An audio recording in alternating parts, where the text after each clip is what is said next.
로직 프로 컴프레서 마스터하기. 컴프레서 솔직히 다들 어렵죠. 이게 뭘 눌러주는 건지 왜 써야 하는지 헷갈릴 때가 많잖아요. 근데 알고 보면 컴프는 단순히 소리를 작게 만드는 장비가 아니라 곡의 톤과 리듬 그리고 에너지를 정리해주는 핵심 도구입니다. 오늘은 그 복잡해 보이는 컴프레서를 진짜 음악적으로 어떻게 쓰는지 로직 프로 기준으로 한 번에 정리해드릴게요. 기본 개념 간단하게 말하면 컴프레서는 큰 소리를 눌러서 압축시켜주는 장비예요. 예를 들어 우리가 폐차장에 가면 위에서 큰 압축기가 자동차를 꾹 눌러서 납작하게 만들죠. 그거랑 똑같이 컴프는 소리의 파형을 눌러서 레벨을 줄여주는 역할을 합니다. 차가 납작해지듯 소리도 눌리면 파형이 평평해지고 안정적으로 변하겠죠. 그게 바로 컴프레서예요. 예시로 보컬 볼륨이 들쭉날쭉한 샘플을 한번 들어볼게요. 창문을 두드린 차가운 소리 그 속에 담긴 건 네 목소리. 지금은 큰 부분이 튀고 작은 부분 묻힌 상태죠. 이제 여기에 압축기를 걸고 바운스를 한번 떠보겠습니다.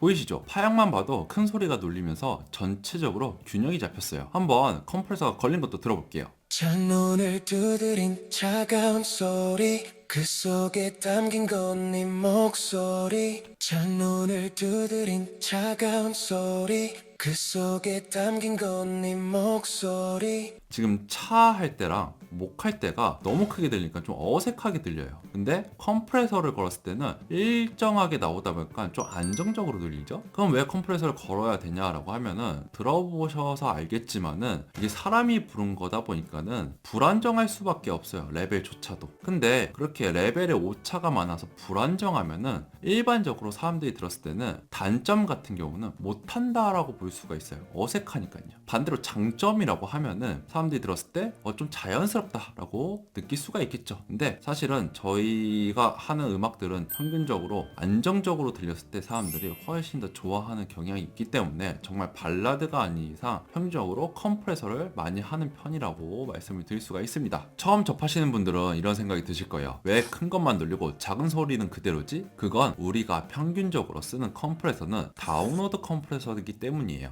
말 그대로 아래로 누르는 방식입니다. 쉽게 비유하자면 자동차를 눌러서 압축할 때 제일 높은 지붕부터 내가 설정한 만큼 아래로 내려가듯이 컴프도 마찬가지입니다. 그러면 내가 강한 부분부터 어디까지 누를 건지를 선택을 해야 됩니다. 그 기준이 바로 스레시홀드입니다. 이 선을 넘는 소리부터 아래로 누르겠다는 뜻이에요. 그러면 예를 들어서 스레시홀드 기준이 지금 여기가 마이너스 20이라고 생각을 해볼게요. 그러면 요 정도 위의 소리들은 당연히 눌려서 아래처럼 작게 나올 거예요. 근데 만약에 우리가 스레시홀드가 마이너스 10이라고 할게요. 그러면 여기 위에 있는 소리들은 없고 당연히 누릴 게 없겠죠. 그 아래에 있는 소리들은 당연히 역시나 누르지를 않을 거라고 말씀을 드리고 싶습니다. 그 다음으로 중요한 게 레이시오입니다. 레이시오 같은 경우는 스레시홀드 위로 얼마나 세게 누를지를 결정하는 거예요. 예를 들어 레이시오가 2대1이라고 하면은 스레시홀드를 넘은 부분의 레벨을 절반으로 줄이게 됩니다. 그럼 예를 들어서 역시나 스레시홀드 위로 20dB가 튀어나와 있다라고 하면 2대1로 눌렀을 때는 당연히 10dB만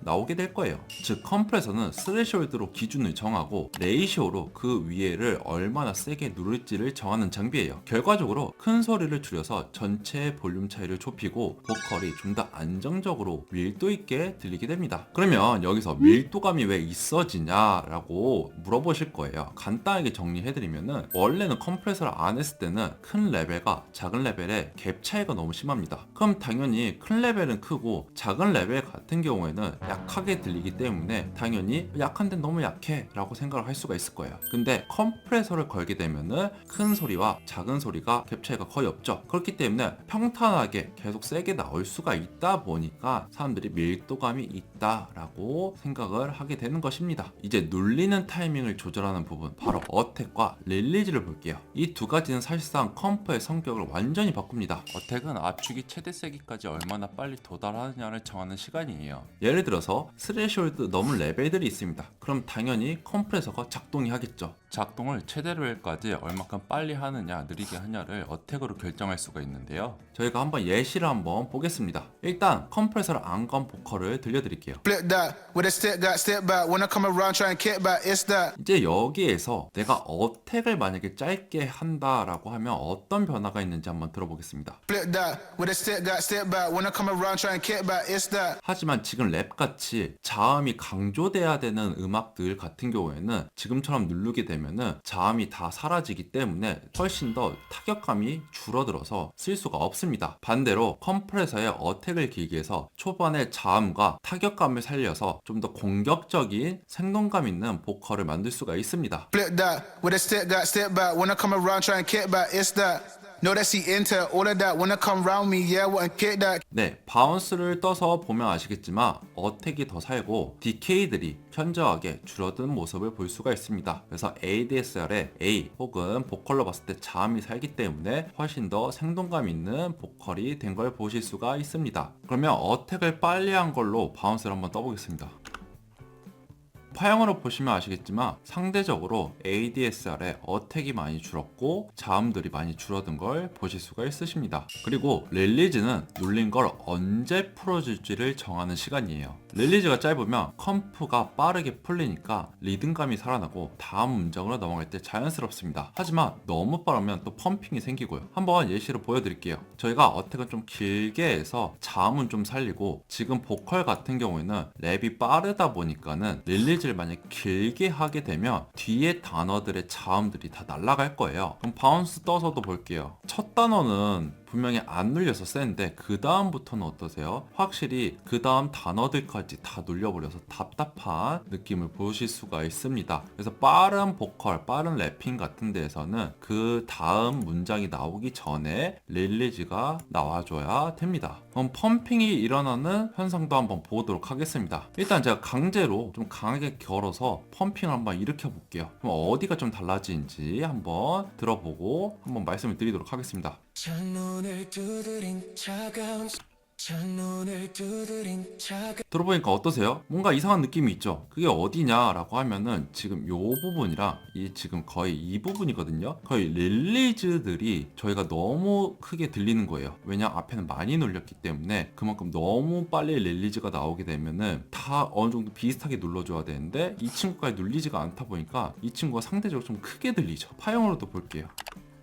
그럼 저희가 지금 극단적으로 했지만 생각을 한번 해보시면은 지금 요 정도의 레벨과 요 정도의 레벨 보면은 생각보다 많이 커요. 특히나 지금 거의 끝 단어에 릴리즈가 엄청 크게 들릴 수밖에 없어요. 그렇기 때문에 펌핑이 일어나지 않게 적당선의 릴리즈를 주는 게 핵심이라고 생각을 합니다. 그리고 나머지 노브도 간략하게 보겠습니다. 미터 버튼이 있고 그래프 버튼이 있습니다. 디지털로 볼 건지 아날로그로 볼 건지 볼 수가 있고요. 그리고 나머지 서킷 버튼들이 있습니다.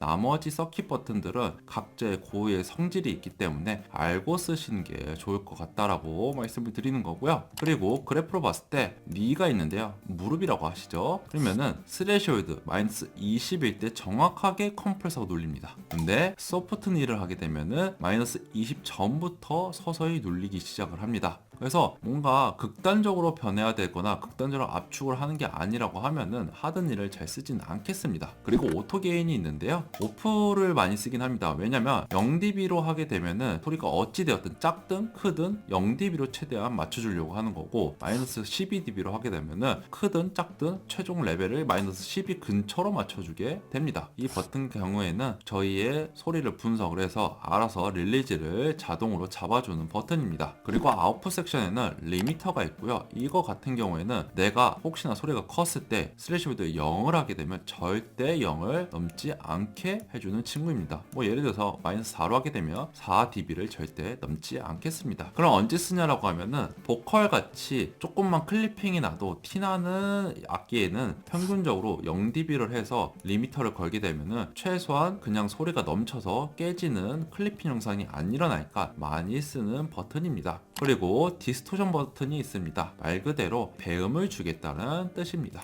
그리고 믹스 버튼이 있는데요. 아웃풋으로 100%가 되어 있다라고 하면 직렬로 컴프레서가 100% 걸리게 된 것인 거고요. 인풋으로 하게 되면은 전혀 걸리지 않은 드라이 상태가 됩니다. 만약에 50%로 준다라고 하면은 컴프가 걸린 소리와 안 걸린 소리를 섞어 쓸 수가 있습니다. 그리고 마지막 아웃풋 게인은 말 그대로 최종 출력의 소리 신호를 얘기해 줍니다. 그리고 사이드 체인 섹션은 말 그대로 내가 갈고리를 사용해서 소리 신호를 다른 소리 신호로 분석을 하겠냐라는 뜻인데요. 일단 사이드 체인 섹션을 쓸 거면은 내가 어떤 소리 신호를 받을 건지를 선택을 해야 됩니다. 그래서 저 같은 경우는 킥으로 지금 설정을 했고요. 그리고 디텍션 버튼이 있습니다. 맥스는 좌우 중 더 큰 채널 쪽 기준으로 감지를 하게 됩니다. 썸 같은 경우는 좌우의 평균값을 감지해서 부드럽게 작동합니다. 그리고 피크 같은 경우는 순간 피크 값에 빠르게 반응을 합니다. RMS는 전체 에너지의 평균값으로 반응을 해서 훨씬 부드럽게 작동합니다. 그리고 필터 버튼이 있습니다. 필터 같은 경우는 컴프가 사이드 체인의 어떤 주파수 기준을 듣고 반응할지를 정하는 필터입니다. 좀 과하게 좀 걸리는 부분이 있습니다. 그러면은 내가 지금 킥 자체 소스가 DK가 길다 보니까 어택 높은 주파수에만 반응해서 빨리 뒤에가 나올 수 있도록 한번 해보도록 하겠습니다. 그러면 저 같은 경우에는 컴프가 깊숙하게 눌리는 거를 싫어하니까 하이 패스로 설정을 하고 리슨으로 합니다.